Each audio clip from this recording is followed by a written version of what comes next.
Hi friends, അസ്സലാമു അലൈക്കും. Welcome to Finus tasty world. എല്ലാവർക്കും ഫിനൂസ് ടേസ്റ്റി വേഡിൻ്റെ മറ്റൊരു വീഡിയോയിലേക്ക് സ്വാഗതം. അപ്പോൾ ഇന്നത്തെ റെസിപ്പി അത് സിമ്പിളായിട്ടുള്ള ഒരു ക്യാരറ്റ് കേക്കിൻ്റെ റെസിപ്പിയാണ്. നമുക്കിത് ഈസി ആയിട്ട് വീട്ടിൽ തന്നെ തയ്യാറാക്കി എടുക്കാവുന്നതാണ്. എൻ്റെ ഫ്രണ്ട്സ് റിക്വസ്റ്റ് ചെയ്തൊരു വീഡിയോ കൂടിയാണിത്. അപ്പോൾ നമുക്കിതെങ്ങനെ തയ്യാറാക്കുന്നത് നോക്കാം. അതിനുവേണ്ടി ഞാനിവിടെ ഒരു ഗ്ലാസ് മൈദ എടുത്തിട്ടുണ്ട്. ഇതുപോലെ ഒരു കുറച്ച് വലിപ്പമുള്ള ഗ്ലാസ്സിലാണ് മൈദ എടുത്തിട്ടുള്ളത്.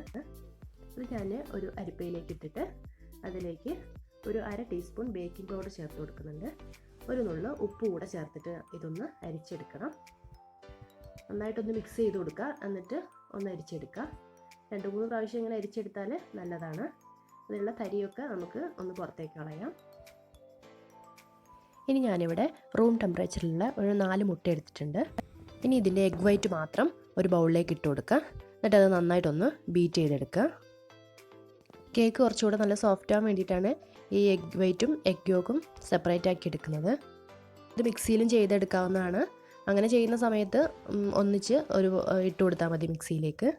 ഇനി ഞാനിവിടെ മൈദ എടുത്ത അതേ ഗ്ലാസ്സിൽ തന്നെ ഒരു ഗ്ലാസ് പഞ്ചസാര പൊടിച്ചത് കൂടെ ഇതിൽ ചേർത്തിട്ടൊന്ന് ബീറ്റ് ചെയ്തെടുക്കുന്നുണ്ട്. കുറേശ്ശെ ആയിട്ടിട്ട് അതൊന്ന് ബീറ്റ് ചെയ്തെടുക്കുക. ഇപ്പോൾ ഇത് നല്ല ഫ്ലഫി ആയിട്ട് വന്നിട്ടുണ്ട്. ഇനി ഇതിലേക്ക് നമുക്ക് ആ എഗ്ഗ് കൂടെ ഓരോന്നായിട്ട് ചേർത്ത് കൊടുക്കാം.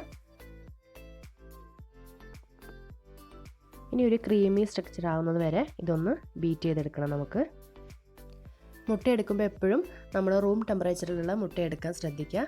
ഫ്രിഡ്ജിൽ വെച്ചതാണെങ്കിൽ കുറച്ച് നേരം പുറത്ത് വെച്ചതിന് ശേഷം മാത്രം എടുക്കുക. ഇതിലേക്ക് ഞാൻ ഇനി ഒരു സ്പൂൺ വാനില എസൻസും നിങ്ങളുടെ കയ്യിൽ ബട്ടർ സ്കോച്ചിൻ്റെ എസൻസ് ഉണ്ടെങ്കിൽ അതുകൂടെ ഒന്ന് ചേർത്ത് കൊടുക്കുക. ബട്ടർ സ്കോച്ചിൻ്റെ എസൻസ് നിർബന്ധമൊന്നുമില്ല, ഒരു ടേസ്റ്റിന് വേണ്ടി ചേർത്ത് കൊടുക്കുന്നതാണ്. ഇനി ഇതിലേക്ക് ഞാൻ ഒരു 1.5 ടേബിൾ സ്പൂൺ സൺഫ്ലവർ ഓയിൽ കൂടി ചേർത്ത് കൊടുക്കുന്നുണ്ട്. അതുകൂടെ ചേർത്തിട്ടൊന്ന് ചെറുതായിട്ടൊന്ന് ബീറ്റ് ചെയ്ത് വെക്കുക. ഇപ്പോൾ നമ്മുടെ ബാറ്റർ ഇവിടെ റെഡി ആയിട്ടുണ്ട്. ഇനി നമുക്കിതിലേക്ക് നേരത്തെ അരിച്ചു വെച്ചിരിക്കുന്ന ഡ്രൈ ഇൻഗ്രീഡിയൻസ് കുറേശ്ശെ ആയിട്ടൊന്ന് ചേർത്ത് കൊടുത്ത് ഒരു സ്പാച്ചിൽ വെച്ചിട്ട് എങ്ങനെ ഒന്ന് മിക്സ് ചെയ്തെടുക്കുക. ഇനി ഇതിൽ ചേർക്കുന്ന മെയിൻ ഇൻഗ്രീഡിയൻസ് ഇതുപോലെ ഒരു ക്യാരറ്റ് ഗ്രേറ്റ് ചെയ്തതാണ്. അതുകൂടെ ഞാനിതിലേക്ക് ഒന്ന് ചേർത്ത് കൊടുക്കുന്നുണ്ട്.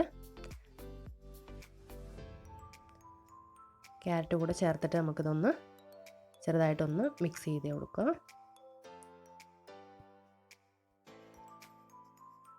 ഇങ്ങനെ കുറേശ്ശെ ആയിട്ട് നമുക്ക് എല്ലാ ഭാഗത്തേക്കും അതൊന്ന് മിക്സ് ആക്കി എടുക്കണം.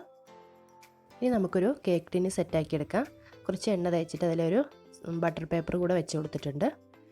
ഇനി നമുക്ക് ഈ മിക്സ് ഇതിലേക്ക് ഒഴിച്ചു കൊടുക്കാം. ഇനി നമുക്ക് ഈ എയർ ബബിൾസൊക്കെ ഒന്ന് പോകാൻ വേണ്ടിയിട്ട് നമുക്കിതൊന്ന് ചെറുതായിട്ടൊന്ന് ടാപ്പ് ചെയ്തെടുക്കണം.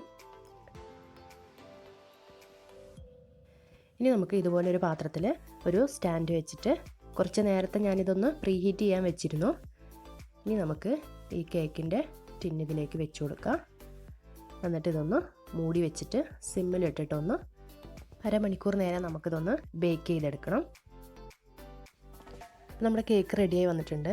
ഞാനിതിൻ്റെ മുകളിൽ കുറച്ച് കാഷ്യൂ നട്ട്സ് കൂടെ ഒരു ഭംഗിക്ക് വേണ്ടി ചേർത്ത് കൊടുത്തിട്ടുണ്ടായിരുന്നു. ഇനി നമുക്കിതിൻ്റെ ബട്ടർ പേപ്പർ ഒന്ന് റിമൂവ് ചെയ്യാം. അപ്പോൾ എവിടെയും കരിഞ്ഞൊന്നും പോവാതെ നല്ല പെർഫെക്റ്റായിട്ട് കിട്ടിയിട്ടുണ്ട്. ഞാൻ കുറച്ച് ചൂടോടെയാണ് ഇതെടുത്തത്. നിങ്ങൾ ചൂടാറി കഴിഞ്ഞതിന് ശേഷം എടുത്താൽ മതി. അപ്പോൾ നമ്മുടെ നല്ല ടേസ്റ്റിയും സോഫ്റ്റും ആയിട്ടുള്ള ക്യാരറ്റ് കേക്ക് ഇവിടെ റെഡി ആയിട്ടുണ്ട്.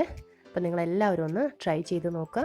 വീഡിയോ നിങ്ങൾക്ക് ഇഷ്ടമായ ലൈക്ക് ചെയ്യുക, കമൻറ്റ് ചെയ്യുക, സബ്സ്ക്രൈബ് ചെയ്യുക. Thank you for watching.